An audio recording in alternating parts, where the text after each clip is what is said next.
Assalamualaikum warahmatullahi wabarakatuh. Halo pemirsa TV Peduli. Berjumpa lagi bersama kami berdua dalam program acara Apa Kabar Parepare. Sejumlah informasi menarik akan kami hadirkan di hadapan Anda. Tentunya bersama saya Yusriadi Sugiarto. Dan saya Uswatun Hasanah. Berikut Apa Kabar Parepare selengkapnya.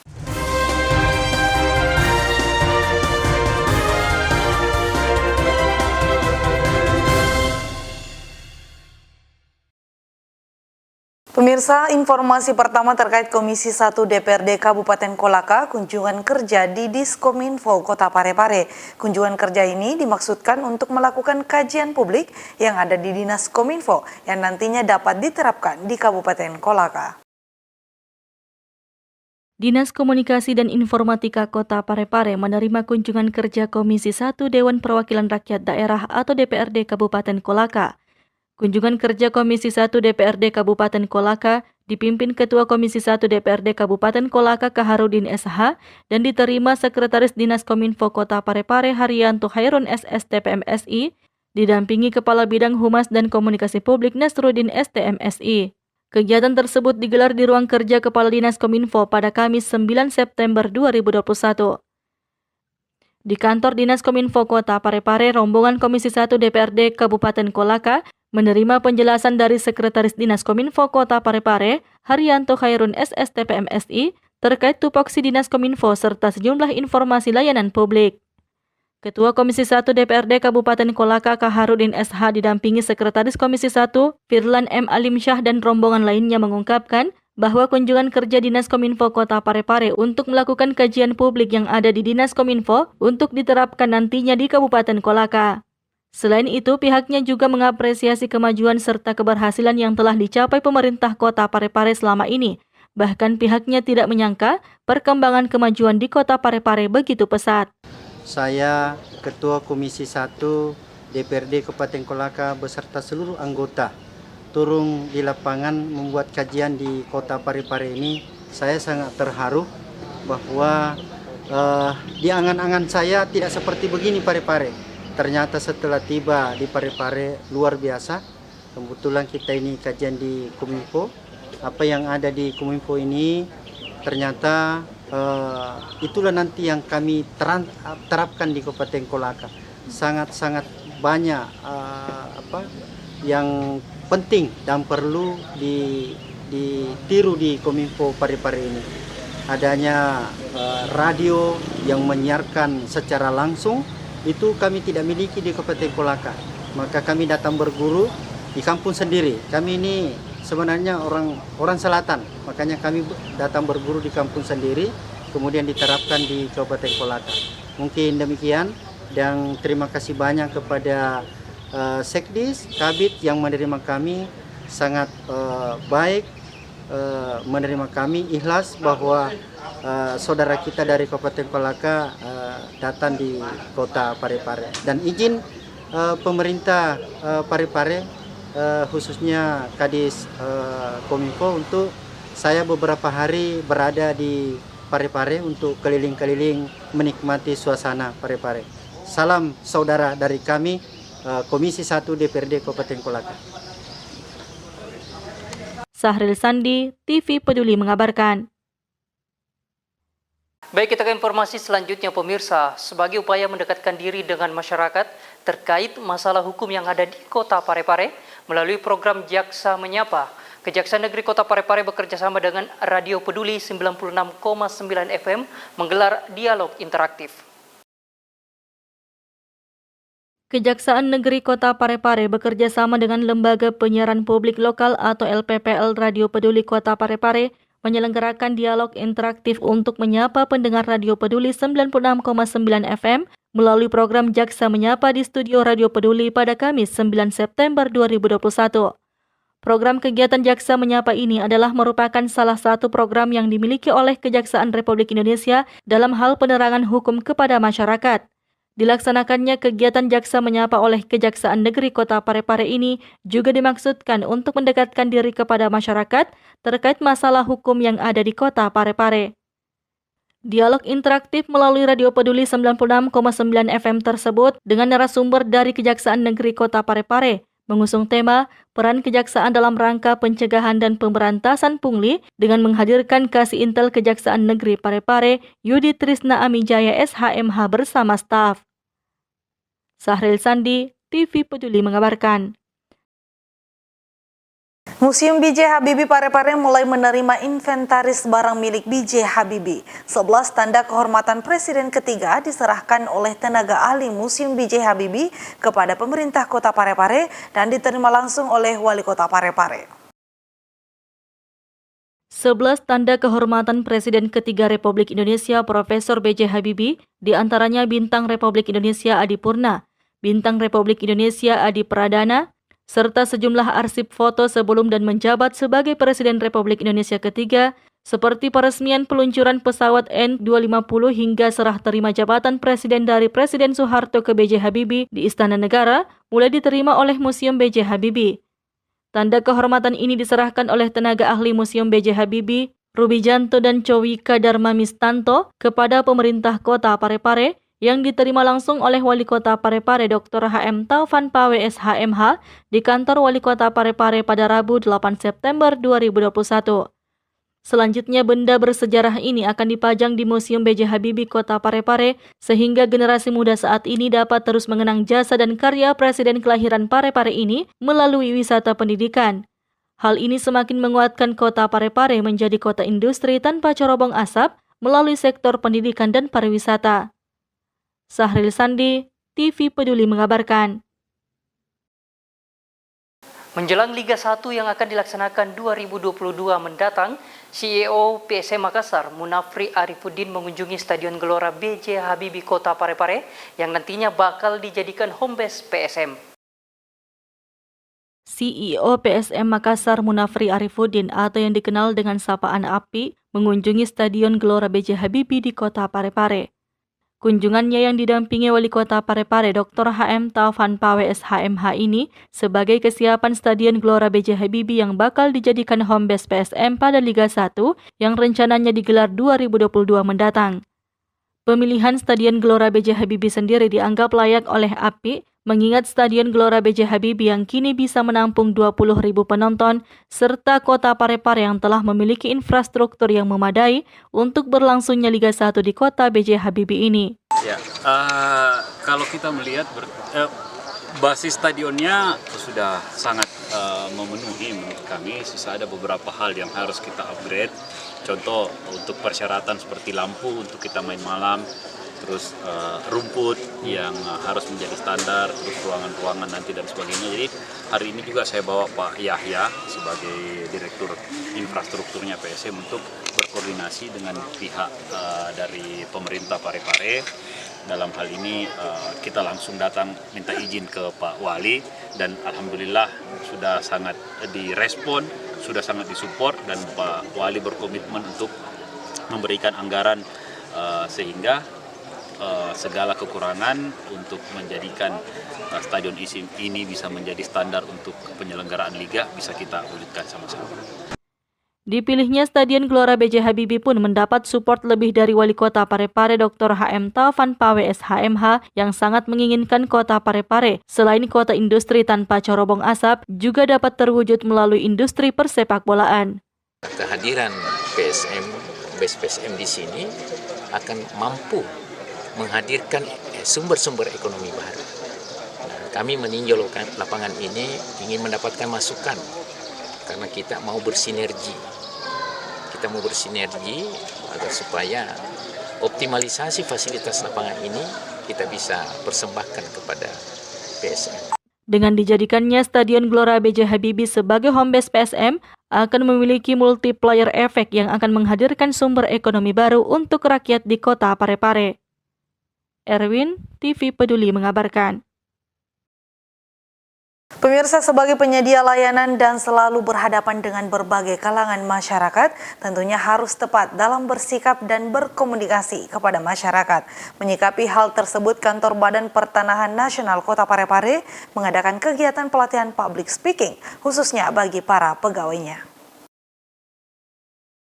Berbicara di depan umum atau public speaking seringkali menjadi hambatan bagi sebagian orang. Tidak hanya karena tekanan akan pandangan publik, Demam panggung dapat muncul dari kurangnya rasa percaya diri. Pegawai Badan Pertanahan Nasional sebagai penyedia layanan dan selalu berhadapan dengan berbagai kalangan masyarakat tentunya harus tepat dalam bersikap dan berkomunikasi kepada masyarakat sebagai peningkatan mutu pelayanan publik. Menyikapi hal tersebut, Kantor Badan Pertanahan Nasional Kota Parepare mengadakan kegiatan pelatihan public speaking class sebagai peningkatan SDM khusus untuk para pegawainya. Pelatihan public speaking diselenggarakan agar pegawai dapat meningkatkan kualitas mereka dalam berbicara di depan umum sehingga mampu memberikan pelayanan publik yang prima dalam setiap bentuk pelayanannya. Pelatihan ini fokus dalam membangun kepercayaan diri pegawai ketika berbicara di depan publik. Para pegawai mendapatkan pelatihan olah vokal dan intonasi dalam berbicara dengan menghadirkan narasumber yang berkompeten di bidangnya. Diselingi permainan interaktif yang berlangsung dengan suasana penuh sukacita, proses pelatihan berjalan menyenangkan dengan melibatkan imajinasi dan daya kreativitas peserta dalam menyelesaikan misi yang diberikan oleh pelatih. Gini Mbak, kami ini kan BPN artinya melayani semua galangan orang pengguna jasa layanan pertanahan Kota Parepare. Sehingga petugas loket ataupun pegawai pertanahan, yang utamanya petugas loket dan petugas informasi ini, bagaimana dia bisa berkomunikasi dengan orang. Karena yang kita layani ini adalah dari segala bentuk golongan, mulai golongan yang pakai dasi, pakai baju kos masuk kantor, pakai celana pendek, sampai pakai sarung. Ini kita harap bagaimana dia berkomunikasi. Kedua, public speaking ini memang harus kita mendidik anak-anak kita di BPN untuk berkomunikasi dengan orang yang baik. Bagaimana tata cara berkomunikasi sebagaimana di dalam pelayanan publik. Itu mungkin yang perlu saya sampaikan. Yang ketiga, kami waktu di kantor pertanahan sebelumnya saya bertugas, saya pernah melaksanakan seperti ini. Dan itu sangat signifikan terhadap peningkatan pelayanan dan komplain-komplain dari pengguna jasa atau klien kami di kantor pertanahan. Jadi apa yang pernah saya rasakan pada waktu itulah saya bawa ke Parepare. Saya komunikasi sama teman-teman pejabat pengawas dan buka subak, semua antusias untuk kedepannya bagaimana kita jauh lebih bagus melayani orang. Karena komunikasi ini sangat mempengaruhi tingkat kepuasan apa yang kita layani, Mbak. Sangat mempengaruhi tingkat kepuasan. Erwin, TV Peduli mengabarkan. Pemirsa, untuk melihat progres pembangunan museum, Kepala Museum Kepresidenan Republik Indonesia Balai Kirti Bogor melakukan kunjungan ke Museum B.J. Habibie Kota Parepare. Kepala Museum Kepresidenan Republik Indonesia Balai Kirti Bogor bersama rombongan melakukan kunjungan ke Museum B.J. Habibie pada Kamis 9 September 2021. Dewi Murwaningrum mengatakan hal ini merupakan kunjungan yang kedua kalinya guna melihat progres pembangunan Museum B.J. Habibie. Dewi menambahkan, pihaknya siap mendukung penuh segala hal yang menjadi kebutuhan nantinya, terutama dalam beberapa agenda acara yang akan dilaksanakan di museum ini. Pada kesempatan tersebut, Dewi Murwaningrum juga mengungkapkan, masyarakat Parepare patut berbangga memiliki museum yang satu-satunya yang ada di Indonesia dapat dijadikan sebagai inspirasi, bahkan menjadi wahana rekreasi dan juga pendidikan. Merupakan kunjungan kami yang kedua di Parepare, khususnya di Museum B.J. Habibie. Kami ucapkan selamat kepada Kota Parepare sudah mempunyai museum yang sangat luar biasa, karena Pak Habibie merupakan presiden yang menjadi suri tauladan dan memberi inspirasi kepada banyak orang dan kepada banyak masyarakat Indonesia. Kami dari Museum Balai Kirti selalu mendukung penuh apa yang akan dilakukan oleh Museum B.J. Habibie, terutama nanti di dalam acara-acaranya. Kemudian juga nanti kita, karena sama-sama Museum Kepresidenan, tentunya akan banyak sekali yang bisa kita kerjakan bersama-sama. Harapan kami, Museum B.J. Habibie bisa menjadi inspirasi dan juga bisa memberi suri teladan dan juga menjadi wahana rekreasi dan pendidikan bagi masyarakat Kota Parepare, masyarakat Sulawesi Selatan, dan masyarakat Indonesia pada umumnya. Selamat kepada Kota Parepare, Museum B.J. Habibie keren. Sri Ayu, TV Peduli mengabarkan. Informasi selanjutnya terkait kantor imigrasi kelas 2 TPI Parepare menggelar sosialisasi perlindungan pekerja migran Indonesia. Sosialisasi ini diharapkan dapat memberikan informasi terkait peluang kerja ke luar negeri bagi para peserta. Kantor Imigrasi Kelas 2 TPI Parepare baru-baru ini menyelenggarakan sosialisasi perlindungan pekerja migran Indonesia terkait Undang-Undang Nomor 18 Tahun 2017 di Kabupaten Pinrang. Kegiatan yang dibuka secara langsung oleh Asisten 1 Kabupaten Pinrang Aswadi Haruna ini menghadirkan sejumlah pemateri, salah satunya yakni analis muda keimigrasian Muhammad Rusdi. Sosialisasi tersebut diharapkan dapat menambah ilmu dan wawasan bagaimana menjadi PMI yang prosedural dan juga memberikan informasi terkait peluang kerja ke luar negeri bagi para peserta. Di Pinrang ini Pak untuk mensosialisasikan perlindungan pekerja imigrasi Indonesia karena kemungkinan banyak penduduk Kabupaten Pinrang yang akan menjadi pekerja migran di luar negeri. Jadi harapan kami Pak untuk pada bapak-bapak camat untuk menyampaikan penduduk Kabupaten Pinrang agar jangan ada yang ingin menjadi PKI ilegal. PLH Kepala Divisi Keimigrasian Kantor Wilayah Kementerian Hukum dan HAM Sulawesi Selatan yang turut hadir dalam kegiatan tersebut juga menghimbau kepada masyarakat yang ingin bekerja ke luar negeri agar mengikuti prosedur serta skema penempatan yang telah diatur dalam peraturan perundang-undangan berlaku agar tidak menjadi korban sindikat pemberangkatan ilegal pekerja migran Indonesia. Sri Ayu, TV Peduli mengabarkan. Pemerintah Kota Parepare terus melakukan koordinasi dengan pihak terkait dalam memantau dan mengawasi proses pembangunan Anjungan Cempai. Berikut informasinya untuk Anda. Terkait reklamasi Anjungan Cempai yang dinilai merusak lingkungan, Dinas Lingkungan Hidup Kota Parepare melalui Kepala Bidang Penataan dan Peningkatan Kapasitas Lingkungan Hidup yang ditemui baru-baru ini mengungkapkan, pemerintah kota terus melakukan pemantauan dan pengawasan dalam proses pembangunan Anjungan Cempai. Jenamar Aslan menjelaskan, sampai saat ini hasil koordinasi pemerintah kota bahkan dari pemerintah provinsi yang didampingi untuk melakukan pengawasan pada pembangunan tersebut sampai sekarang, pihaknya berani menyimpulkan belum ada pencemaran ataupun kerusakan lingkungan. Meski demikian, pemerintah kota terus melakukan koordinasi dengan instansi terkait dalam pembangunan tersebut. Kami dari Dinas Lingkungan Hidup Kota Parepare terus melakukan pemantauan, pengawasan, bahkan pengendalian. Itulah semua proses-proses evaluasi dalam kegiatan pembangunan ini. Nah, dan sampai sekarang hasil koordinasi kami, bahkan juga dari pemerintah provinsi yang kami dampingi untuk melakukan pengawasan pada pembangunan tersebut, sampai sekarang kami berani menyimpulkan belum ada pencemaran ataupun kerusakan lingkungan. Yang mungkin ada yang mengasumsikan seperti itu. Itu yang pertama saya jelaskan. Nah, kalaupun kita masuk dalam hal-hal teknis, saya bisa jelaskan lebih jauh. Kalau kita melakukan kajian untuk melihat apakah ada memang potensi pencemaran atau kerusakan lingkungan, itu kita harus berdasarkan asas. Semua ada aturannya. Ketentuan peraturan perundang-undangan di bidang lingkungan hidup.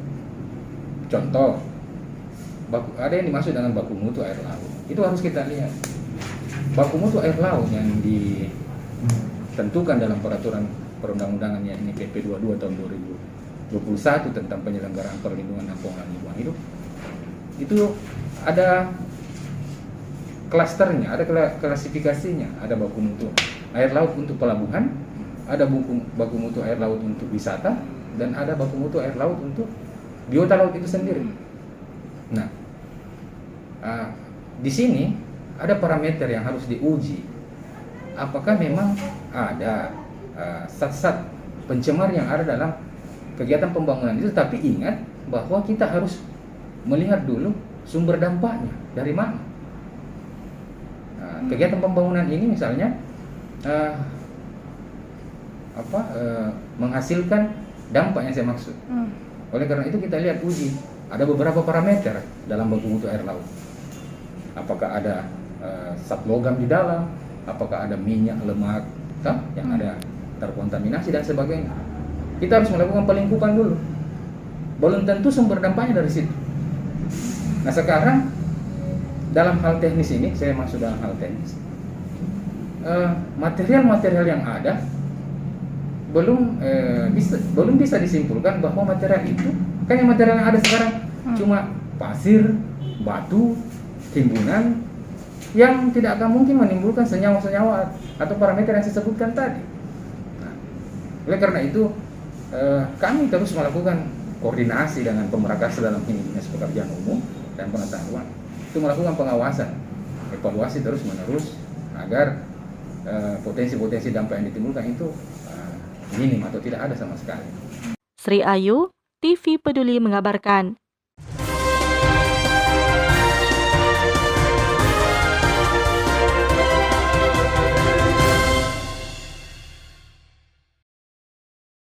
Pemirsa, informasi tadi sekaligus mengakhiri perjumpaan kita kali ini. Terus perbarui informasi Anda seputar Kota Parepare dengan menyaksikan bersama dari TV Peduli. Dan ingat selalu terapkan protokol kesehatan dengan rajin mencuci tangan, menjaga jarak dan memakai masker saat beraktivitas.